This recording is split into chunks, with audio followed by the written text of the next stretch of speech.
Hello everyone, welcome back to my channel, That Model Railway Guy, and welcome to another Loco review. Oh, it's been a while since we did one of these, isn't it? But today I'm taking a look at a rather lovely Hornby Terrier. Now, some of you may be thinking, hang on, haven't you already done a review of the Hornby Terrier? And you're absolutely right, I have. So last year I did a video on the A1 version of Stepney in the improved engine green, but this is the later A1X version of the Terrier in a southern livery, which is actually green. If you're wondering what the difference is, well, we'll do some comparisons during the video, but I couldn't resist picking up another one of these beautiful little engines. So, the price I paid for this engine was £79.99, which is pretty good for a Loco like this with decent detail. Unfortunately, the RRP for the Terriers did go up recently when Hornby increased all their prices. While this specific Loco is now sold out, the RRP for the current Terriers is £109.99, which puts it on par with the competing Terrier from Rails of Sheffield. Of course, there is a bit of a retailer discount still, but it's certainly no longer the case where the Hornby one is much cheaper than the Rails of Sheffield one, which is a bit of a shame. But enough of that, let's take a look at the actual model itself, and, well, it's really nice, isn't it? I've always liked this southern olive green livery, and it really suits the Terrier. On the side of the tank, we've got the southern lettering and numbers, which are nicely printed in yellow. And then there's also a nice amount of white lining, both around the edge of the tank and on the side of the cab as well. Again, this is done really well. It's thick enough to see, but the printing is still really fine, and I can't see any issues with it at all. And while we're talking about the lining, there is also this little black and white boiler band at the very front of the Loco too, just behind the smoke box. So yeah, another little feature there, and again, it's printed really nicely. While we're looking at the front of the Loco, I think it's time we look at the main big difference between the original A1 Locos and the rebuilt A1X. If you keep an eye on the smoke box, you'll see that this completely changes, and the front profile is much more in keeping with other pre-grouping Locos. If we go back to the A1X though, you can see that this got a complete rebuild for the newer versions.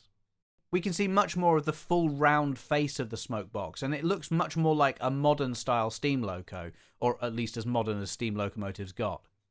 Taking a look at a side view, you can see that the position of the smoke box changes too. On the A1 it seems to be set further back. Now I don't know if this is just because of the different smoke boxes, but I do think that the A1X's had larger boilers, so I would imagine that's why it's further forward on this version. This angle also nicely shows us the rivet detail we get around the smoke box on the A1X, and this is also apparent on the front too, as is the nice handrail over the door. As is pretty standard, we do have a separately fitted dart here.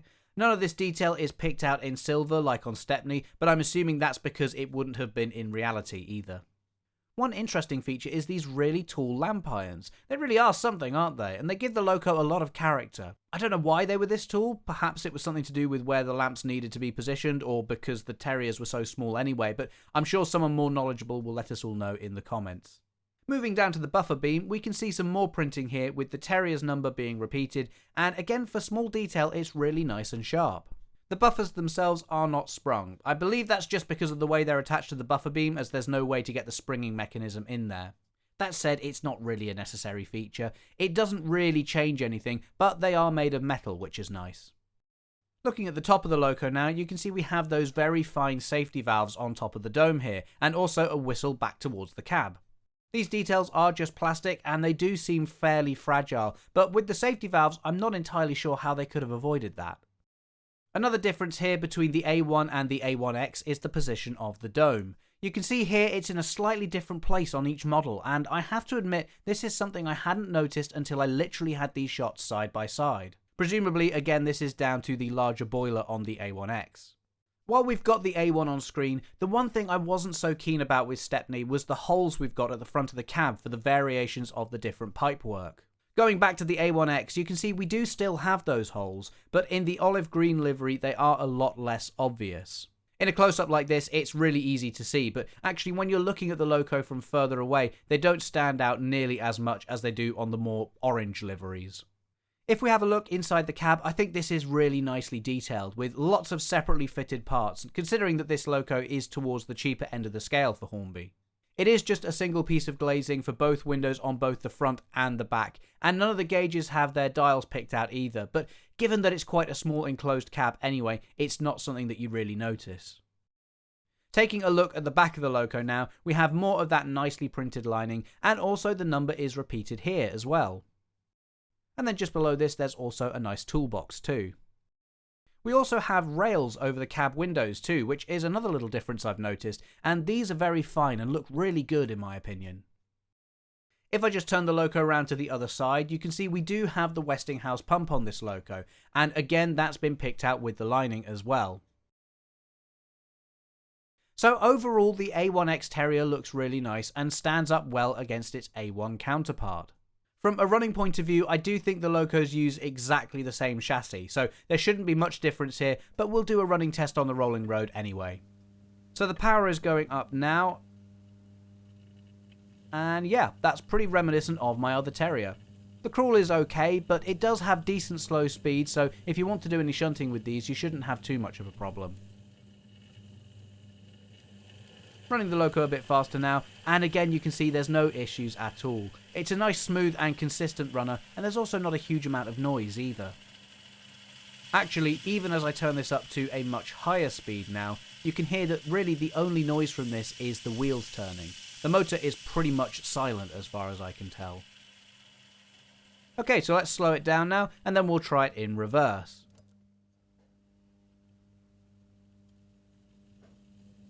And going backwards, yeah, again, it's mostly the same story. I have noticed that in reverse at slower speeds, this Terrier does have an occasional tendency to stick slightly at one point.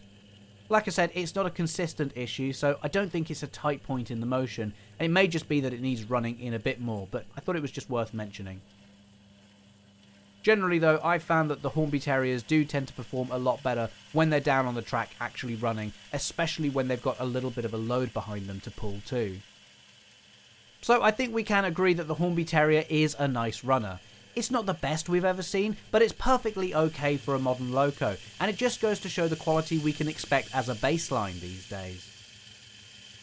And so that is the running test complete, so now let's get this down onto the track and have it shunt some wagons about in Pickwick Yard. So the A1X Terrier is a really nice Loco, and I have to admit I do think I prefer the smokebox on this version in comparison to the A1. As you can see, the Terrier doesn't have any trouble with the dodgy Insulfrog points on this layout either, so that is a big bonus. The Terriers are such an iconic and popular Loco, it's easy to see why Hornby didn't want to let them go. Obviously there is competition on the market from Rails of Sheffield, and I think everyone will have their own opinion on that, so I don't know if there's anything really worthwhile I can add. However, I do think that here with the Hornby version you get a relatively high quality Loco for a low price, and that will be appealing to a lot of beginners or those moving up from a starter train set. A Terrier is great on a small layout like this, and it gives you lots of options too. Because they had such a varied life, you can have them doing pretty much anything, from shunting wagons like mine is here, to running branch line passenger services.